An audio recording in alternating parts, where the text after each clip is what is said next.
ከለታት አንድ ቀን ነብዩ አለይሂ ሰላቱ ወሰላም የኡመታቸው ጉዳይ ያሳሰባቸውና ብቻቸውን ሆነው አንገታቸውን ደፍተው ያለቅሱ ጀመረ።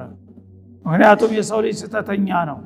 እነዚህ ኡመቶች አሁን ባጠፉ ቁጥር አላህ ተቆጥቶ ሊቀጣቸውና ጀሃነም ሊያስገባቸው ነው ወይ ብለው ስስቀው ላይ ያለቅሳሉ። ኡመቲ ኡመቲ እያሉ ልክ እናት ለልጇ እንደምታለቅስ ማለት ነው። እና በሚያለቅሱ ጊዜ ማንም ታዛቢ አልነበረም፣ ብቻቸውን ናቸው።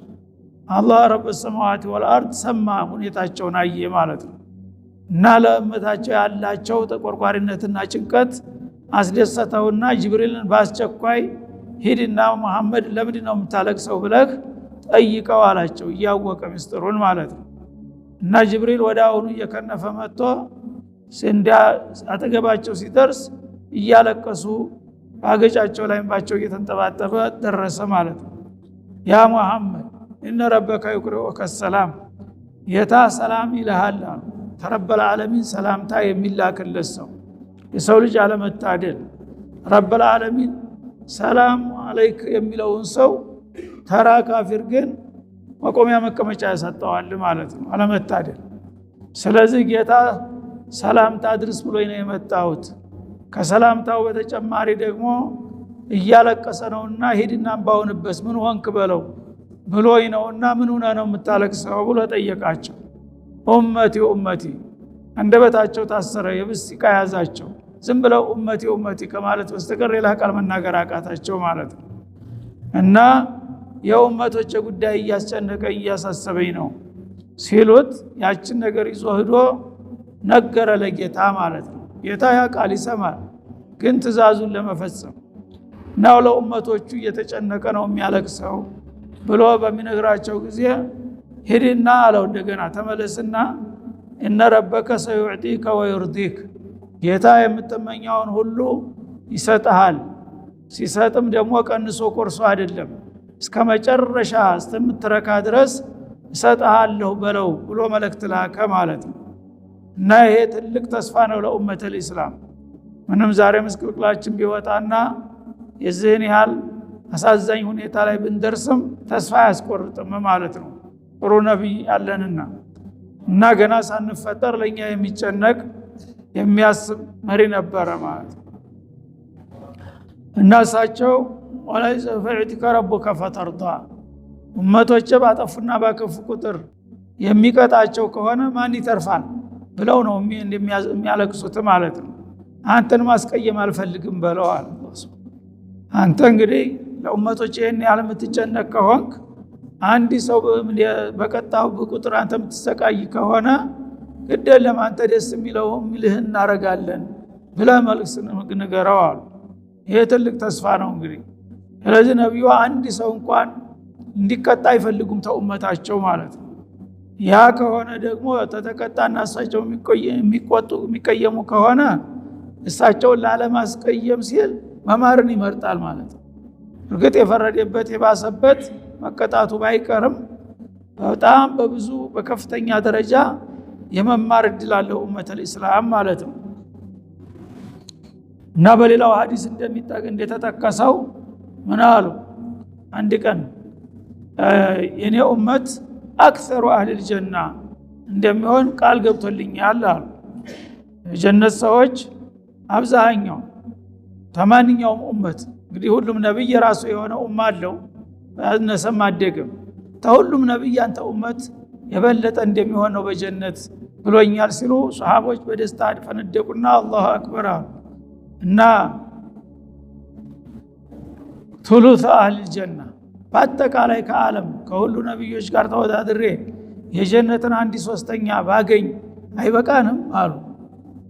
እንግዲህ በመቶ የሚቆጠር ነብይ ነው ያለው እዛ ሁሉ ጋር ተወዳድረው ማለት ነው። ሌላው 2/3ውን ቢወስድ እኛ 1/3ውን እኛ ብቻ ብንወስድ አይበቃንም እንደሲሉ ደስ ብሏቸው አላሁ አክበር አሉ። ትንሽ ቆዩና ንስፍ ብንመጣሳሉ ግማሽ ለኛ ግማሽ ለሌላው ኡመት ሁሉ ቢደረግስ ሲሉ በጣም ደስ አላቸውና አላሁ አክበር አሉ። ከዛ ቀጥለው ወሱሉታና 2/3 ለኛ ቢሆንና 1/3 ብቻ ለሌላው ዓለም ሌላው ነብይና ኡማ ቢሆንስ ሲሉ ወአደኒ ረቢ እስከዚህ ድረስ ተስፋ ሰጥቶኛል አሉ። ሱብሃንአላህ። እንግዲህ የዓለምን 1/3 ቁጥር ለመሸፈን ምን ያህል ነው? የዓለም ነብያት በመቶ የሚቆጠሩ ናቸው። እነዛ ሁሉ ነብያቶች በሺህ የሚቆጠሩ ተከታዮች አሏቸው። ያ ሁሉ ተደምሮ አንድ ነብይ ጋር ተወዳድሮ የኛ ድርሻ 2/3 ከሆነ የነሱ 1/3 የሌላው ነብይ በሙሉ ተደምሮ ማለት ነው። የዚህን ያህል ተስፋ ሰጥቶኛል እስከ ማለት ይደዋል ማለት ነው። ስለዚህ አላህ Subhanahu Wa Ta'ala ቸር ነውና እንግዲህ በችሮታው እና አቡ ጀህል እና አቡ ለሃብ እና ዑትባ እና ሸይባ እነዚህ ሙጅሪሞች ቢያንከለክሉህም ወደፊት የታላቆች ሁሉ ታላቅ ሆነ የምትመጣበት ጊዜ ሩቅ አይደለም አይዞህ በማለት አጽናናቸው አላህ Subhanahu Wa Ta'ala። ጌታህ የምትፈልገውንና የምትመኘውን ሁሉ መልካም እድል በገፍ ይቸርሃል ይሰጣል። እነሱ አላህ ይሄንን የነብይነት እድል ይሄን ታላቅ ጸጋ በዓለም እሱን መርጦ ለምን ሰጠው ብለው አይደል የሚንገበገቡት? ገና ምን አይተው ጨምሬ በጨምር ደርቤ እሰጥሃለሁ አላቸው።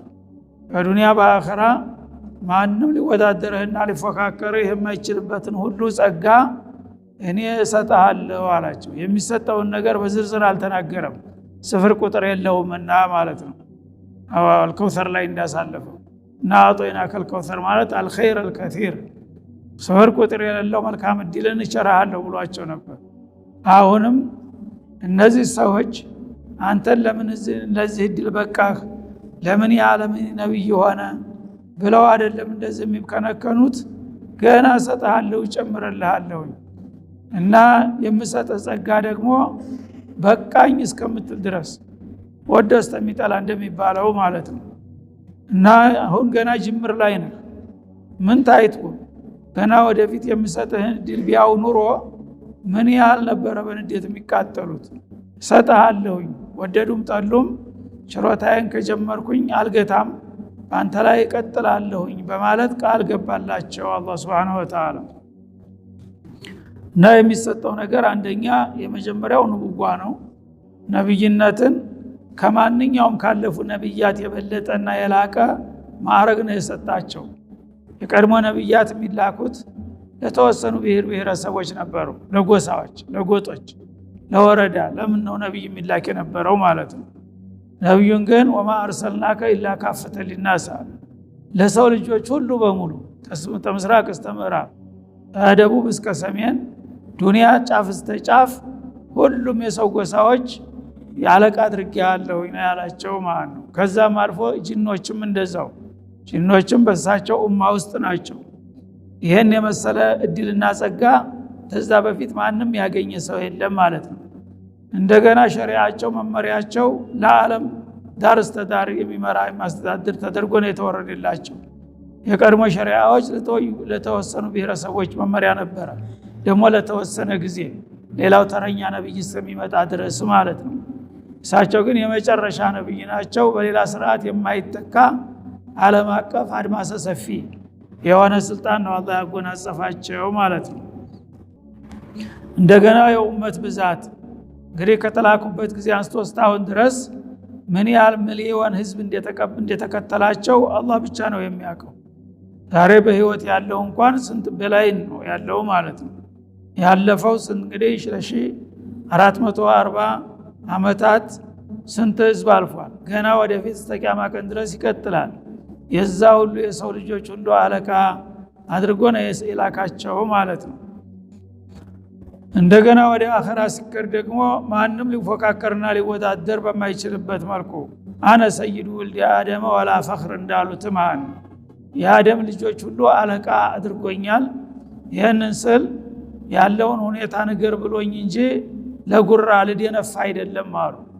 እና እኔንም ያህል ማን አለ ብዬ ለመደንፋት ሳይሆን ያለውን ተጨባጭ ሁኔታ ንገራቸው ብሎ ስላዘዘኝ አነ ሰይዱ ወልድ አደም የአደም ልጆች ሁሉ አለቃ ነኝ።